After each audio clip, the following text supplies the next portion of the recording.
자, 14번입니다.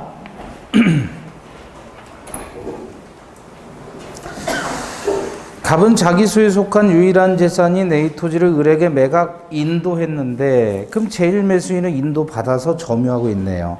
아직 A 토지에 대한 소유권 이전 등기를 을에게 격려하지는 않았다. 그런데 병이 갑으로부터 A 토지를 매수해서 소유권 이전 등기를 먼저 받았다. 옳은 것. 1번. A 토지가 을에게 매도된 사실을 알고 있는 병이 갑으로부터 A 토지를 매수한 경우에는 갑병 간의 매매 계약은 원칙적으로 무효이다.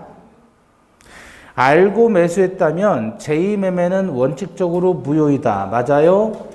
틀렸죠? 원칙적으로 유효라 그랬죠? 그죠? 적극 가담했을 때 무효가 되는 거예요. 그러면 이거 봐봐요.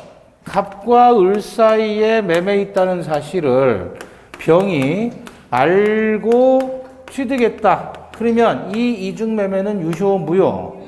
유효라 그랬잖아요. 얘들이 매매했다는 사실을 갑이, 병이 잘 알고 했다 그래도 유효인 거예요.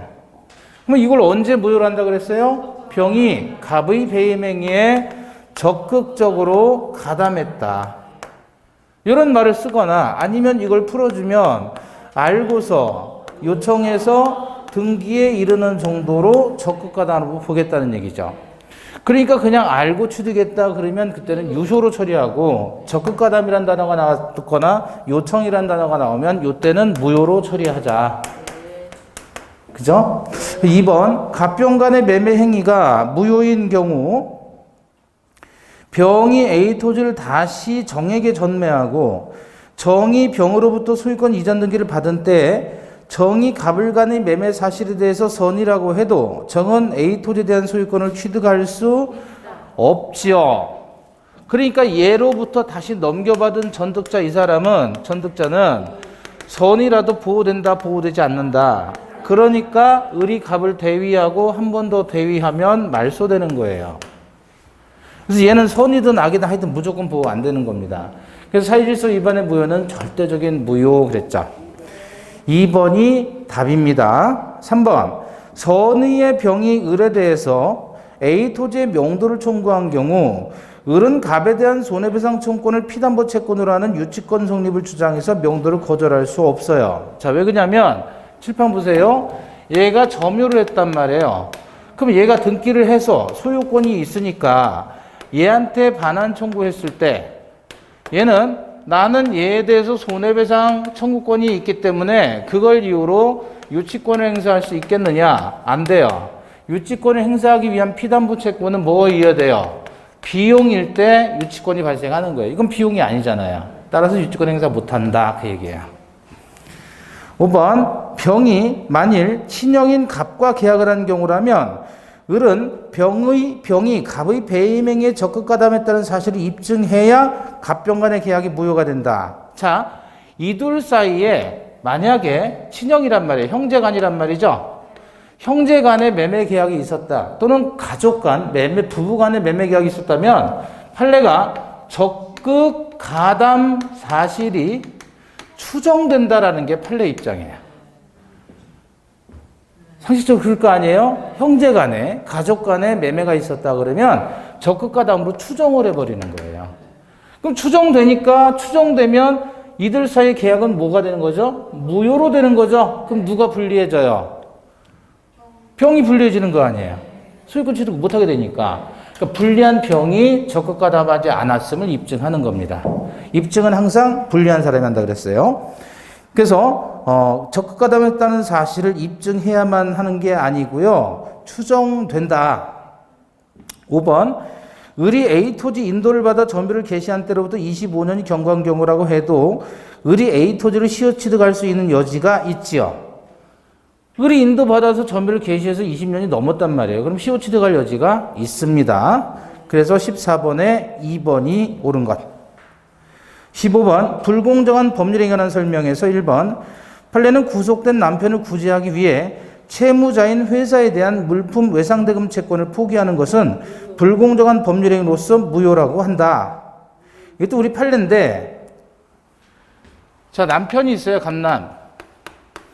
을려가 아내고 남편이 채무자 A 회사에 찾아갔어요. 그래서 남편이 아내에게 오늘 저녁에 우리 고깃국 먹자. 내가 고기 사올게. 그러는 거야. 그래서 얘가 얘한테 가가지고 외상대금 채권이 있으니 채무자에게 외상대금을 갚아라. 이렇게 얘기를 했단 말이에요. 근데 이 A 회사에서 이 A라는 채무자가 돈을 갚아야 될 거 아니에요? 안 갚으니까 얘가 어떻게 했어요? 오늘 작정하고 왔잖아요. 그래서 땡깡을 좀 부린 거예요. 예? 땡깡을 어떻게 부려요? 걷어차고 소리 지르고 영업 못하게 하는 거예요. 그러니까 이쪽에서 어떻게 했어요? 신고했어요. 현행범 체포. 현행범이에요. 돈 받으러 갔다가 돈을 안 주니까 여기서 땡깡을 심하게 부렸더니 바로 현행범 체포가 된 거예요.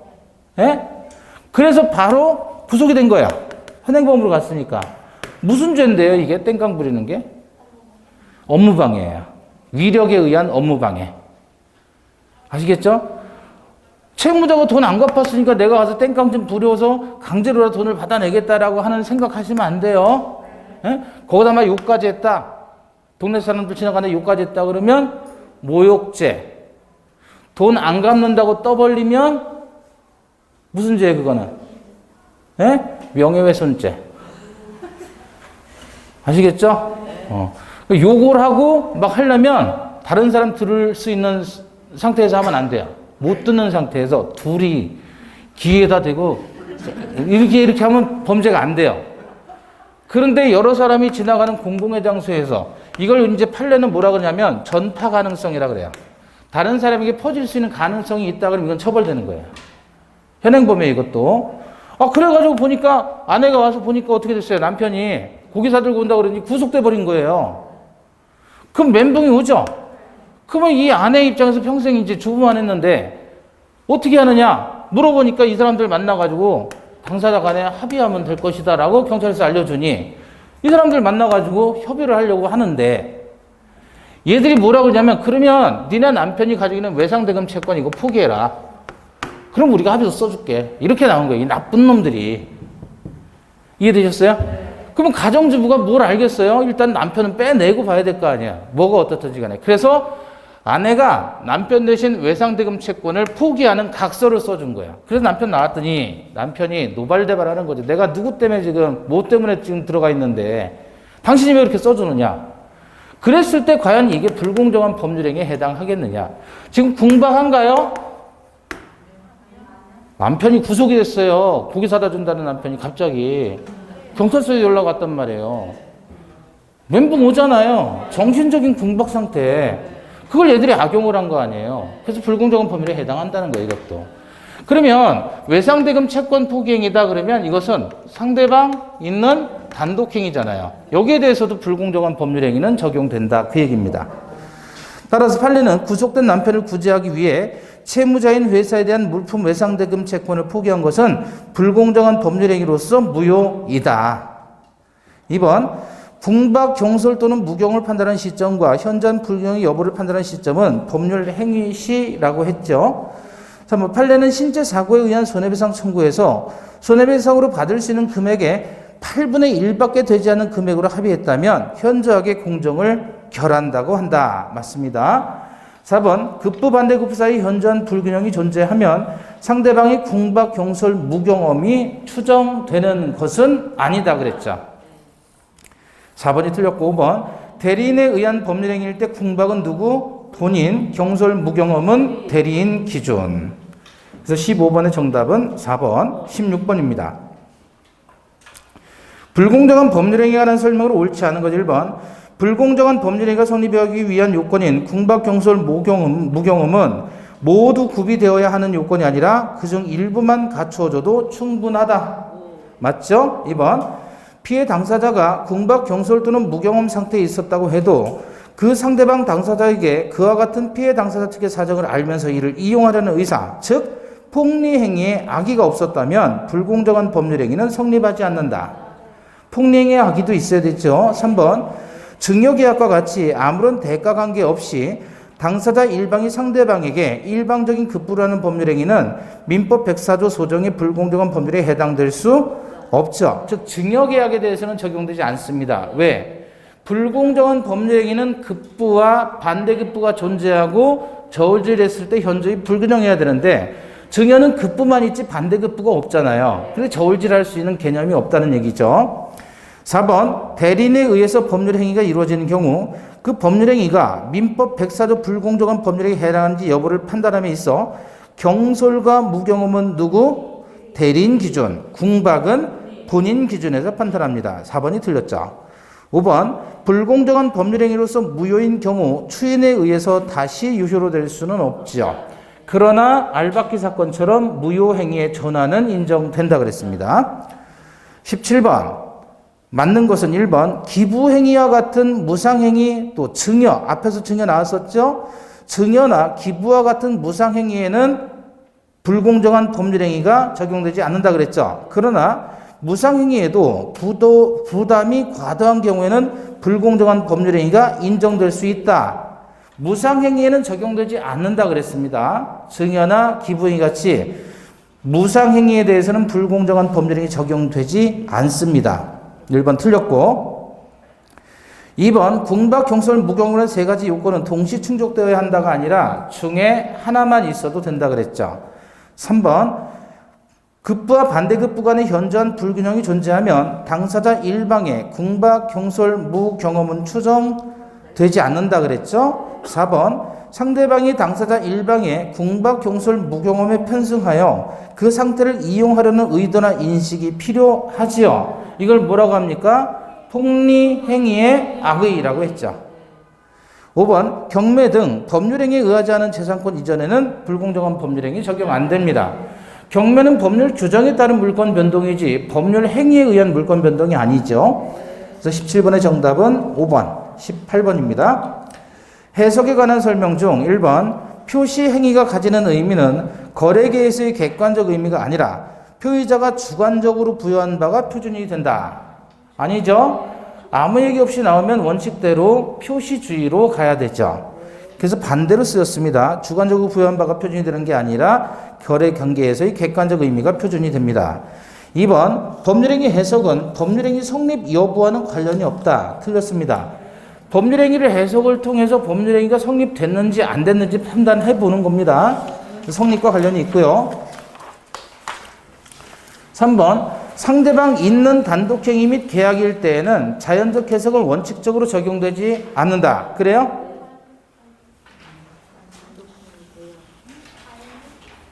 상대방이 있는 단독행위일 때 적용되지 않아요? 자, 이거 봐봐요. 자연적 해석, 법률의 해석 방법으로서 자연적 해석과 규범적 해석과 보충적 해석이 있다고 그랬잖아요.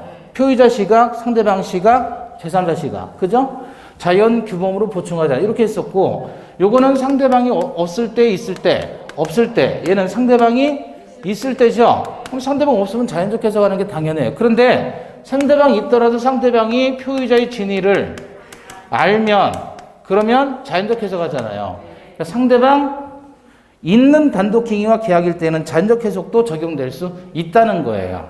왜? 표의자의 진위를 알면 무조건 적용되지 않는 게 아니고.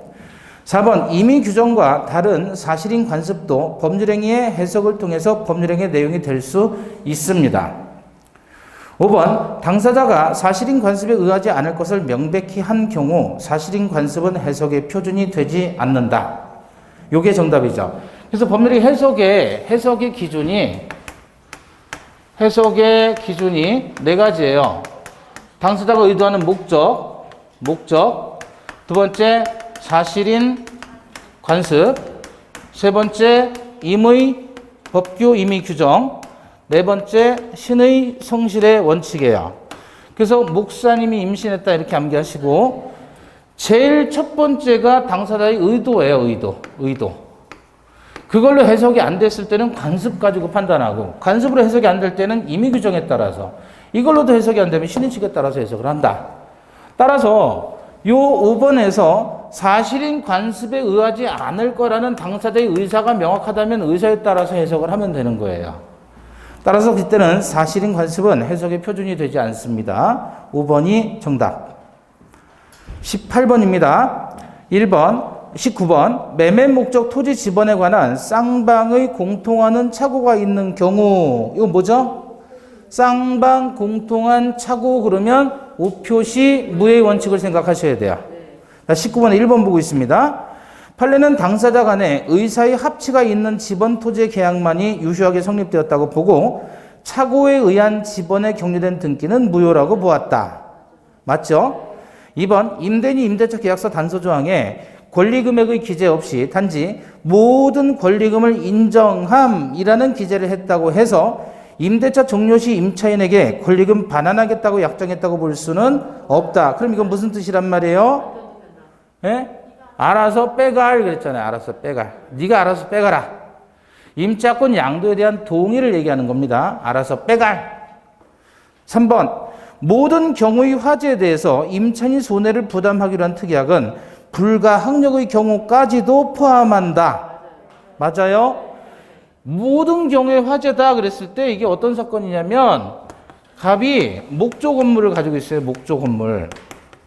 근데 이 건물을 가지고 있는데 이 임차인이 갑의 건물을 빌려 사용하면서 얘가 화기를 다루는 고깃집을 하려고 그래요. 임대인이 안 하겠다는 거예요. 왜? 너가 고기를 다루면 고기를 굽게 되면 화로를 이용해야 되고 그럼 목조 건물인데 불나면 이건 다 불나기가 너무 쉬우니까 나는 못하겠다 그랬더니 제가 모든 경우에 대해서 화재가 있었다면 그 화재는 제가 모든 책임을 다 지겠습니다라고 특약을 하면 되겠습니까? 그래서 특약을 한 거예요. 그래서 모든 경우의 화재에 대해서도 임차인이 책임을 부담한다라고 특약을 걸었단 말이에요. 문제는 화재가 발생했어요, 실제로. 자, 그런데 화재가 발생했는데 화재 발생 원인을 알 수가 없어요. 예? 원인을 알 수가 없어요. 그럼 이건 어떤 경우죠? 이게 화재라는 게 별게 아닌 게 아니라 예를 들어서 여기가 뭐 강남이란 말이에요. 근데 목조 건물이었어요. 고풍스러운 목조 건물. 근데 얘가 다 태워먹었다. 태워먹은 거 물어준 건 문제가 아니에요. 여기서 사람이 죽었단 말이에요. 예를 들어서 질식해가지고 사람이 죽었어요. 3명 죽었어요. 그러면 얘는 어떻게 해야 돼요? 얘 잘못이라면 얘가 물어주고 얘 잘못이라면 얘가 물어줘야 돼요. 어쨌든 누가 물어줘야 되는데 그러면 이거는 그 인생 끝난 거죠. 뭐 어떻게 보상을 할 거예요? 뭘로? 그죠? 그러니까 이건 대단히 중요한 거예요. 그래서 뉴스나 이런 데 보면 원인을 알 수 없는 화재로 인해서 누군가 죽었다 뭐 이런 사고가 나오잖아요. 그러면 이거는 누가 열받는 상황이 되냐면 유족들이 열받는 거예요. 어디서 책임을 물어야 될 거 아니에요. 손해배상 받아내야 되는데. 그죠? 그 원인을 알 수 없는 화재가 이게 뭐냐? 이게 불가항력이라는 거예요. 불가항력. 인천의 소방시설 점검이 엄청 까다로워요. 왜 그러냐면 예전에 인천 부시장의 딸내미가 동인천에서 죽었어요. 인천 부시장 딸내미가 동인천에서 죽었어요. 나이튼가 어디서 놀다가 화재로 다 죽어버렸어요. 예. 그래서 엄청 까다로워요, 소방이. 그래서 인천이 특히.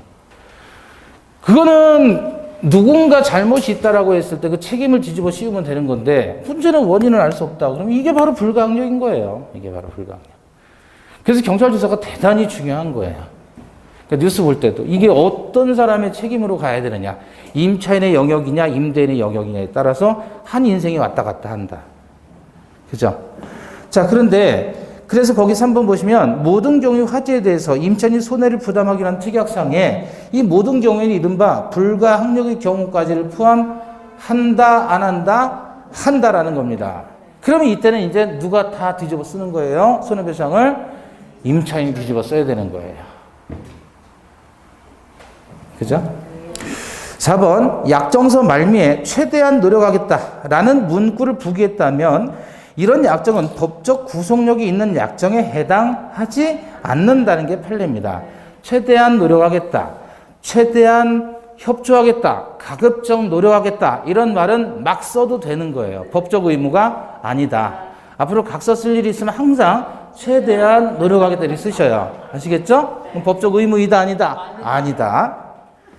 5번 판례는 채권자 갑이 채무자 을로부터 36만 원을 수령하면서 실제로는 더 받을 것이 있는데도 영수증에다가 총한결이라는 문헌을 부기했다면 실제는 100만 원을 빌려줬어요. 근데 돈을 다 갚은 게 아니라 36만 원만 갚았단 말이에요. 그러면 나머지 얼마 안 갚은 거죠? 64만 원 덜 갚았죠? 그럼에도 불구하고 영수증에다가 총환결이라고 좀 써주세요 그랬더니 아무 생각 없이 써준 거예요. 그렇게. 그렇다면 이거는 무슨 뜻이에요? 빚을 탕감한 것으로 해석하겠다. 그건 뭐예요?